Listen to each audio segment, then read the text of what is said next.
যুক্তরাষ্ট্রের পাল্টা শুল্কের চাপ যখন তীব্র, তখন বাংলাদেশ দিল এক সাহসী ও কৌশলী জবাব। ২৫টি বোয়িং বিমান কেনার সিদ্ধান্ত।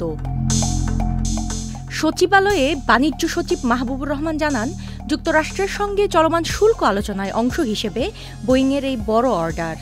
আগে ছিল ১৪টি, এবার সেই সংখ্যা বেড়ে দাঁড়ালো ২৫-এ। আগামী ২৯ এবং ৩০ জুলাই ওয়াশিংটনে যুক্তরাষ্ট্র বাংলাদেশ বৈঠক হবে। সময়সীমা ১ আগস্ট, সেই আগেই সিদ্ধান্ত চূড়ান্ত হওয়ার সম্ভাবনা।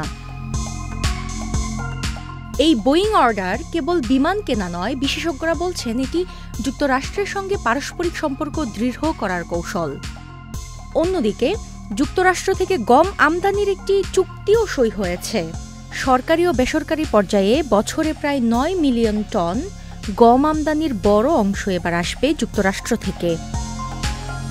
তুলা ও সয়াবিন আমদানির বিষয়েও বেসরকারিভাবে আলোচনা চলছে।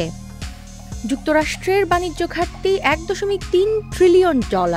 তারা তাই শুল্ক বাড়াচ্ছে, কিন্তু বাংলাদেশ চাইছে পারস্পরিক সহযোগিতার ভিত্তিতে সমাধান। ইউক্যাশা, চ্যানেল আই।